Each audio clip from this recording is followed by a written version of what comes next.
that is a dope ass owl collection. And I know I am literally so obsessed with these owls. Hi guys, welcome back to my channel. My name is Julia. I am a traditional and digital artist. So this video is for anyone who may be an artist who's new to the space, or this could be for someone who is just genuinely just interested about how the process works. So this video is really just for anybody who wants to gain knowledge on how these NFT collections are being generated on the artist side. So I'm super excited to get into this. Let's get right into the video. The secret behind all of these NFT collections could be summed up in one word, and that's layers. So how are we going to take these layers and turn them into a collection of 10K NFTs, right? So it all starts out with your base model sketch. Here's mine. But what exactly are layers? To put it simply, on Procreate you have your layers right here. Layers are a stack of images that lay on top of each other to create a finished art piece. They let you paint objects that overlap with each other without altering the work you've already done. So for example, say that you wanted to add a layer. It's just as easy as hitting this plus sign right up here. Boom, now you have 2 layers. You always want to keep your layers organized. This is the most important thing when you're creating your NFT collection. So let's start by labeling your layers as you create them. So let's label this our base sketch. You can say I have an idea that I want to add feathers to my owl. So I want to make sure I'm clicked onto my new layer, and I'm gonna go ahead and add some feathers. Don't come at me if these look crazy. This is just for tutorial purposes. Cool, so I'm gonna go ahead and label this feathers. Now I have 2 layers that are labeled and organized. So because these are in separate layers, I can turn on and off this layer to either make it visible or not visible by hitting this check mark over here, you see? And then say I don't like how the feathers look, I could just slide over to the left and delete them. Now it's as if they never existed. So let's start off by thinking about, what do I need in my NFT collection, right? Obviously I need my base sketch, right? That's right here. You want to go ahead and lay out your attributes. That way you have a place to put them in the future. So for example, we know that we're going to need different eye variations. So we'll label this eyes. And your attributes are all customary to your collection. So maybe you're drawing a character, so you need your eyes, your mouth, clothing attributes like shirts, pants, jackets, maybe some accessories like hats, earrings, tattoos. We want to make sure to lay out all these attributes so we have a place for them. And then what we want to do is organize your attributes so they lay on top of each other the way you want them to. For example, we need backgrounds, right? But if I keep my backgrounds up here, say I go and fill my background layer because I want to do a red background. Boom. Well, now our background is covering all of our art. So you want to make sure your background is all the way at the bottom. So now your art lays on top of all of your backgrounds. Things like that is really important when you get into more intricate layers like clothing and shading and things like that. Moving forward, the first thing you want to do is duplicate your base layer. You want to make sure that layer is never altered in any way, because you're going to want to reuse this layer to create different skins and attributes for your character. Accidents happen all the time. Say I forgot to click out of this layer and I accidentally drew on this layer. Well, now our base is completely ruined, because this happens to me all the time and it's the most annoying thing. What we want to do is slide over and you'll see this box that says lock. You can go ahead and lock it. Now if you ever accidentally draw on it, this notification pops up that says your layer is locked, so it doesn't let you make alterations to it. You could just hit cancel because this was an accident, or you could hit unlock because you do want to make alterations to it, and then you're able to draw on it again. But I'm going to go ahead and lock this again. Now we have our base that we could never alter, and then we have our base that we want to alter. So let's speed through the process of making a NFT collection. I'm going to do a donut inspired owl. I already have my reference photo saved. This is going to be my icing. You can just drag and drop colors to make it quick and easy. So I'm just going to go ahead and speed through creating this base.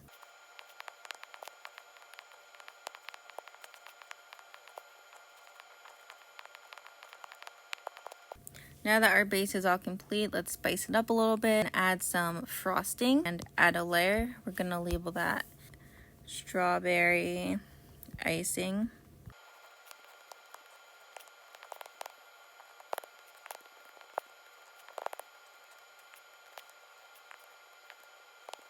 Say we want to do different variations of icing. Maybe I want to do chocolate. Sliding over to the left, you can duplicate this layer. I'm gonna go ahead and pick up a yummy chocolatey looking color. We want to put these in the same group, so we can slide over to the right. There we go. And then click group, just like that. Now we can label this icing. Now we have our icing attributes and they are all in one space. Add a layer, label it icing line work. Now all of my icing attributes have this clean line work on it. Spice up a little bit more with some sprinkles. Let's label this rainbow sprinkles.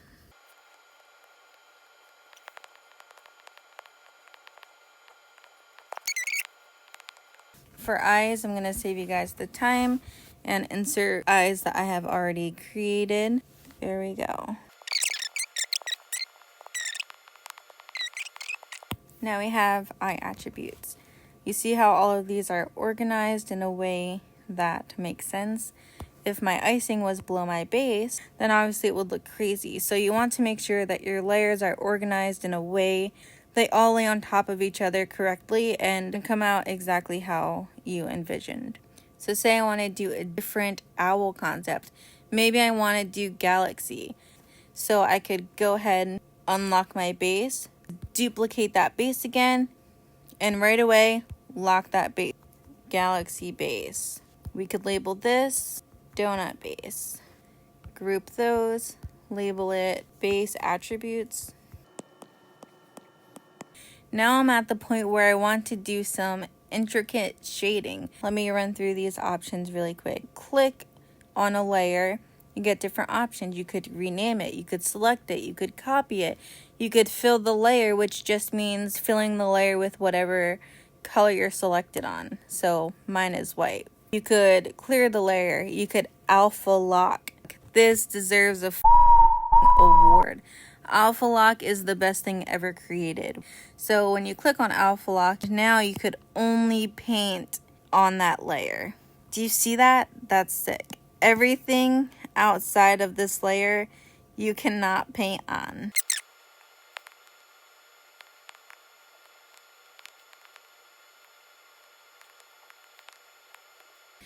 I'm thinking right now this is looking pretty dope. So I'm gonna go ahead and add some stars. This is as far as I want to go with my base. I'm actually going to create a second base with this. I want the inside to always be able to be changed. So since we have our trusty empty base sketch here, we're going to go ahead and unlock that, duplicate it, lock it right back up. We're going to add this in base attributes.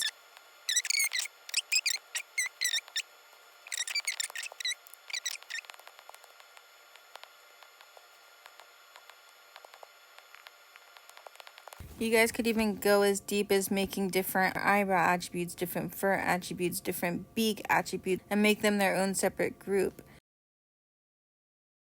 I like the way that looks. That's dope. And just like that, we have another variation.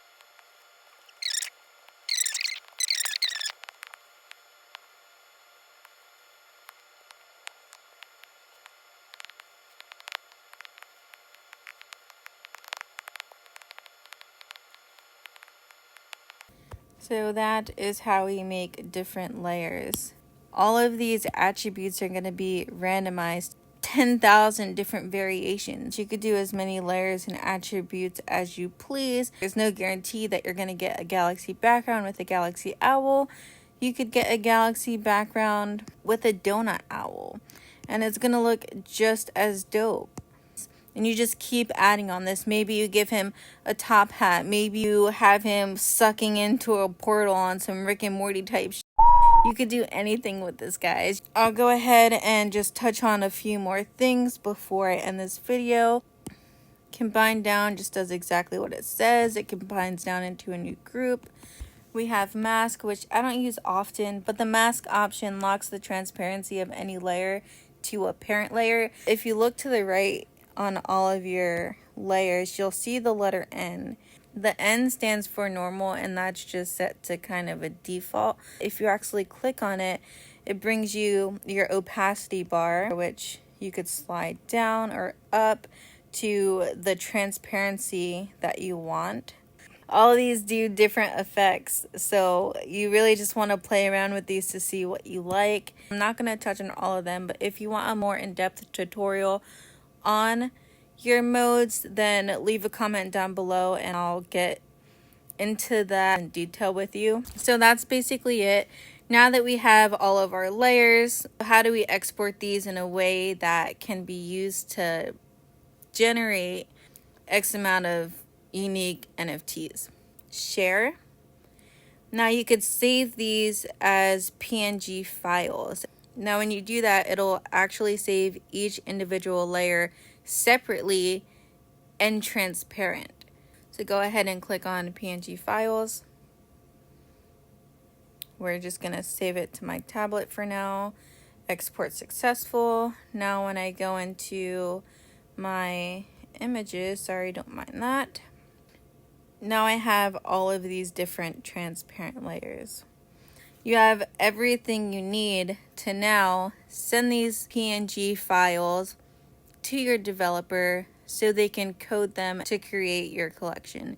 You don't have to go through a dev. You could do it yourself and create and generate your own NFT collection without coding, but we're not going to get into that today. Thank you so much if you made it this far. I really truly appreciate it. If you enjoyed the video, make sure to like, subscribe, comment, all that good stuff.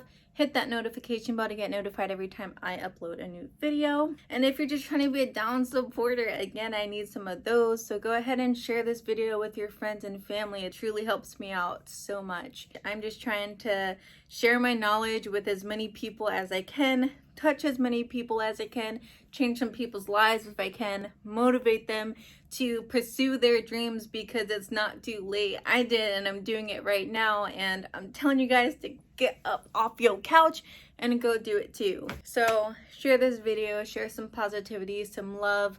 As you guys know, I'm just trying to chill, to vibe, to share this space with you guys. So I really appreciate you being here with me today. I do have so many great ideas for this channel. Guys, my mind is literally just, if you could picture just this. Yeah, have you ever seen that episode of SpongeBob where he's like, I'm not talking about this or this, we're talking about this! That's literally like my brain 24/7 thinking of content and YouTube videos for you guys. Like, it's gonna be such an amazing journey. I'm super excited to take you guys along with me on this ride. Man, I'm gonna stop talking. I'm gonna end this video. I'll catch you guys in the next one. Bye.